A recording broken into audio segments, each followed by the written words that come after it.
this one. I think everybody's done. So let's see, right 3, down 2, right there. And then you drew your dotted lines through here. So our new function is going to be, let's see, y equals right 3 is going to be x minus 3. Down 2 on the outside, minus 2. What's my domain? X can't be 3. And y can't be negative 2. Just take that from the picture. All right, so let's take a look. I do want to stop off at this one very quickly. We did the top one already, I think, last class. Yeah. But this one here, I want to point out that dividing by a fraction is the same as multiplying by its reciprocal. Did we talk about that already? Oh, yeah. That's the same thing as doing x. So x plus 4 over 2x. So this one times, you flip them, 2x plus 1 over 3x minus 1, and then x plus 4 times x minus 3. And they do the same thing. You figure out what cancels out and what stays. Good. So here we'll have, these folks will go away, these folks will go away. So I'm left with on top 3x minus 1, and on the bottom I have x minus 3 and x minus 3 is what I ended up with. But it's in the answer sheet. You'll see it there. Okay. All right. So the last things we're going to deal with are these word problems. We have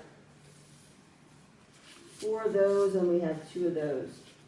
So let's take a look at this one. It's a word problem. You have to read it. Evan, read it, and tell me what kind of word problem it is.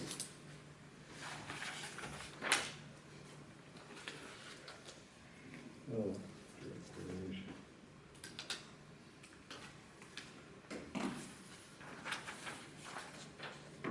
Natalia, do you know what kind of problem it is? Raise your hand when you know what kind of problem it is. Yes and yes. What kind of problem is it? Raise your hand when you know what kind of problem it is.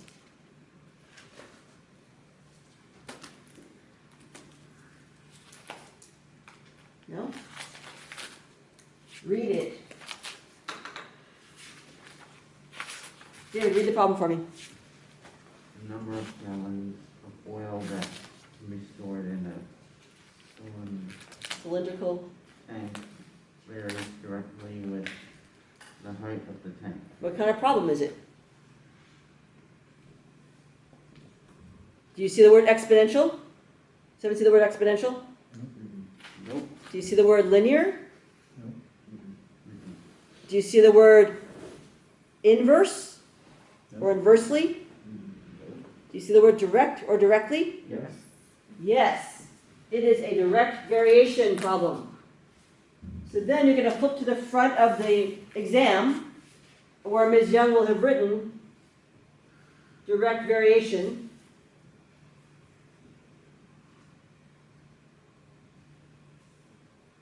Y equals kx. And you'll use that to solve it. You're given 2 points. Oh, you're given 1 point. You're only given 1 point. So here's the 1 point. Where it says how many, I like to make that my y. That's my preference. So if I read on later in the problem and figure out what my how many is, I like to make that my y. So what of these 2 things, what are the 2 things that vary? What are my 2 things that vary? What's one? What's one? The height. The height? Great. And then what's the other one? Shania, what's the other thing that varies? Gallons of water or oil. Gallons. So I want the gallons to be my y and the feet to be my x. Is everybody with me on that part? That's what I would say. I'd make this my y, so I'd make this my x. So which one is is 5 my x or my y? X. So I'd have 5 comma 87.5.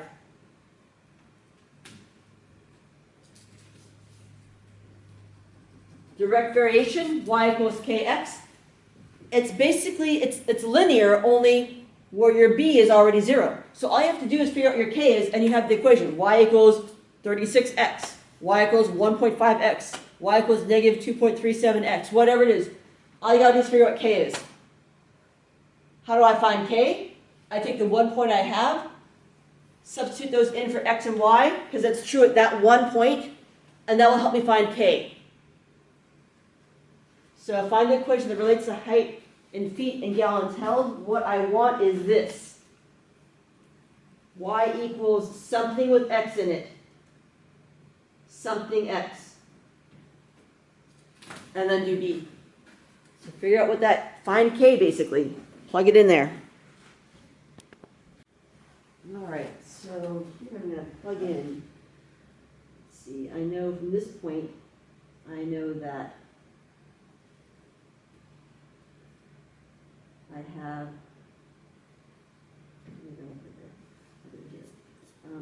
y equals kx. So when y is 87.5, k, x is k times x is 5. So if I divide both sides by 5, I'll get k is 15.5.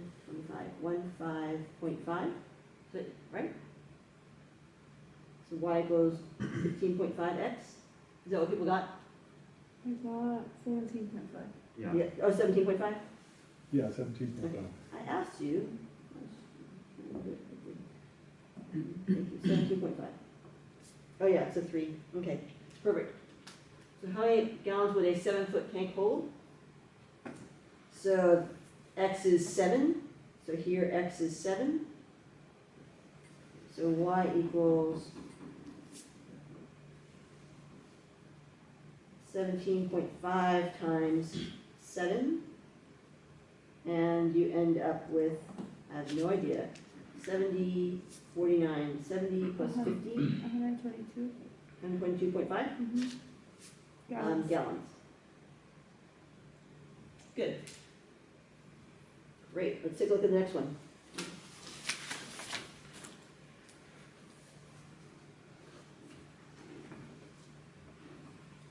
Oh, U12? Okay, everybody figure out what kind of problem this is. Inverse. Let's do that.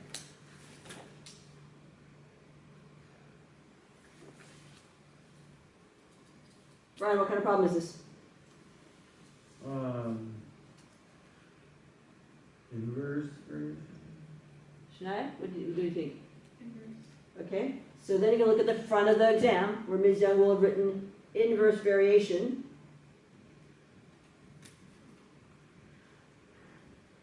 Y equals k over x. And use that to help you solve this.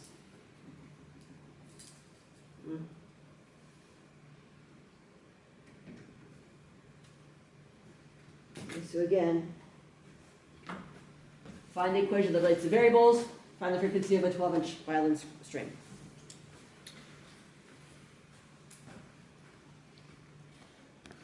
Previous ones, always make your y your unknown. The one thing you're trying to find? Yeah. Yeah, that's helpful. And it makes Okay. things easier for you. Otherwise, you gotta do some weird moving around to solve for it. Yeah. It Okay. makes the solving for the second part easier. So here, find the frequency. So I want my frequency to be my y. I want my string to be my x. Does that sort of make sense? So here we say it varies inversely. That is recording, right? Yeah. Varies inversely. So it means we're going to use this function here. So we have 14 inches long, frequency of 45 cycles. I want my length to be my x and my frequency to be my y. So here I would have 14, comma, 450. That's my point. Now I need to find my equation that models it. So I have y equals k over x. I'm going to plug in 14 for x and 450 for y.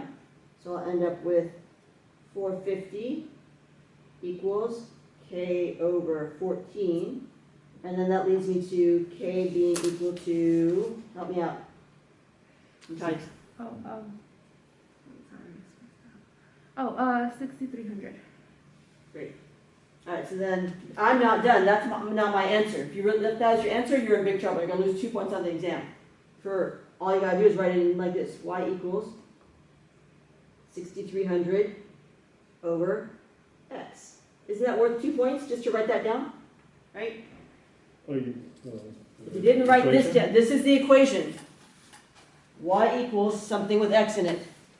So if Oh, you yeah, didn't I write did this down, y equals 6,300 over x in this spot, then Oh, you will that's lose fine. 2 points on the exam. Okay, I need y equals 6,300 over x. That's what I need. okay, not for the next one. No, for the next one, you plug in, specifically you plug in x is 12. So that one is y equals 6,300 over 12, which is what? 525? Great, cycles. So that's the answer to the second one. So these two box things are the two things you need to give me. The equation that relates them is y equals something with x in it. All right, so we have 2 minutes left. Oh, shoot. This is terrible. Okay, we have our exam in a couple days. So let's go down to the,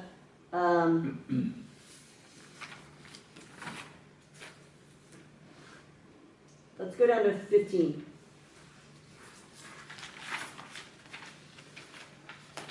All right, I want to read this one. What kind of problem is this one? Read it. Exponential. Exponential. I want to see the word exponential. So then you're going to flip over to the front of the page where Ms. Young says exponential, y equals c times a to the x. And you need to remember that c is my initial amount, right? And a is my growth factor or my decay factor.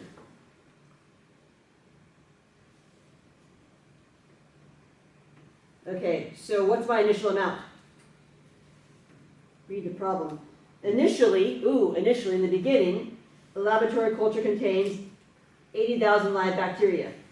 The number of live bacteria decreases exponentially, and after 3 hours there are only 40,960 bacteria.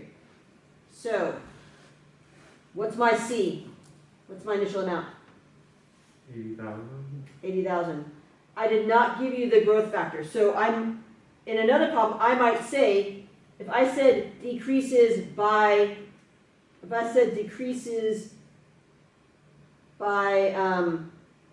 20% every hour, then you would do 100% minus 20%, 80%. So 0.80 would be your growth decay factor. Does everyone understand that? I didn't give you that. Instead, I gave you a point. So here, I gave you a point. The point is 3 hours, 40,960. So it means that you have to take your A, I'm trying to find A, plug in 80,000 for C. So I have Y equals 80,000. That's my C, right? Times A, I don't know what A is, to the X. We're going to plug in 40,000 for Y, and 3 in for X. So then you'd say 40,960 is equal to 80,000 times A to the third. How do I solve this? How do I solve it?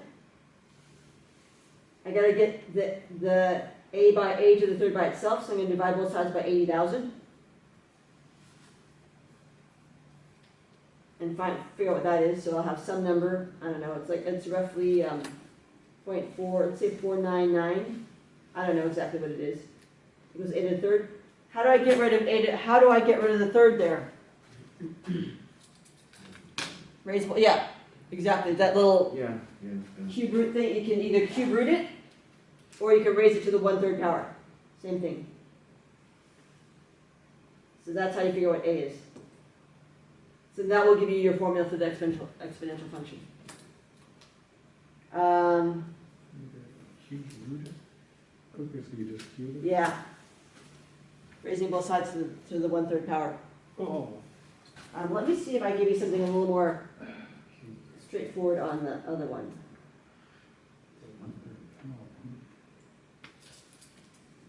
Okay, so here's one, 16. If you need to go, you can go. So Gabe, if you want to go, you can head out, that's fine. But I feel like 16 is important for folks to know.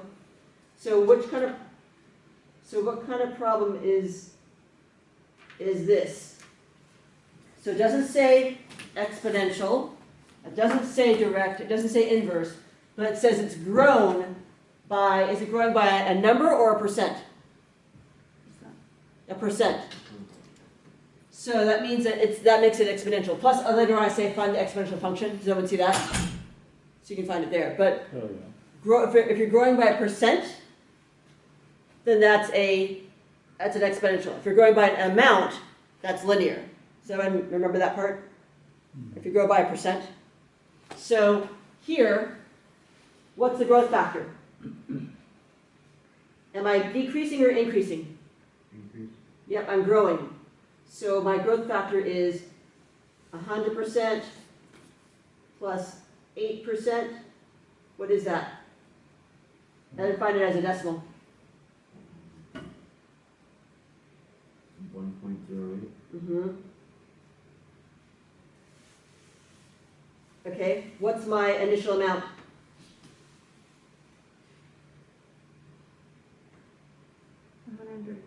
Mm-hmm.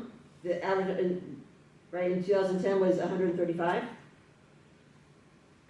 So, T years since 2010, since we started. What's going to be my formula? Y equals, everyone find it. Take a minute, write it down.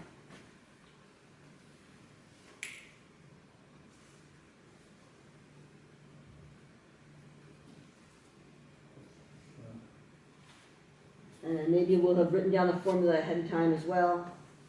Right, that whole y equals c times a to the x.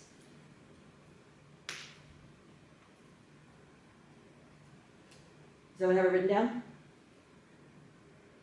All right, Shania, what did you write down? Okay, check with your neighbors. I'm gonna check with your neighbors.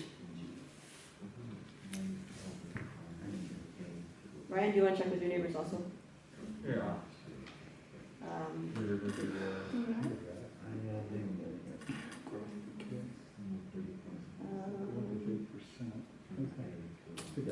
Can you check it with Brian real quick?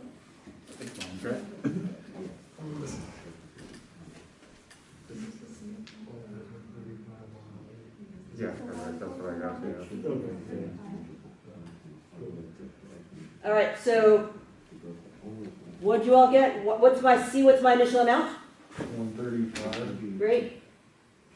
Times what's my growth factor? 1.08. Raised to the x power. Good? Yeah. So everybody's got this?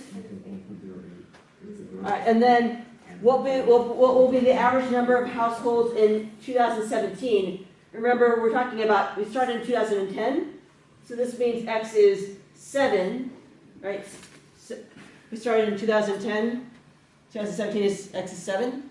So you just plug 7 in for that, and then you solve it.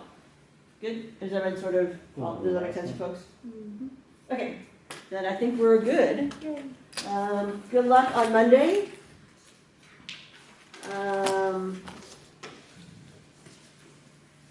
Yeah, good luck on Monday. And I will see you folks all on Monday. Do not forget that all of this is, all the answers to these are on Canvas. Right, so make sure that you go to Canvas. Does everyone know where to look on Canvas? Okay, so you go to Canvas, go to where it says unit, module 3, I think, study guides. Yeah. All the answers should be there.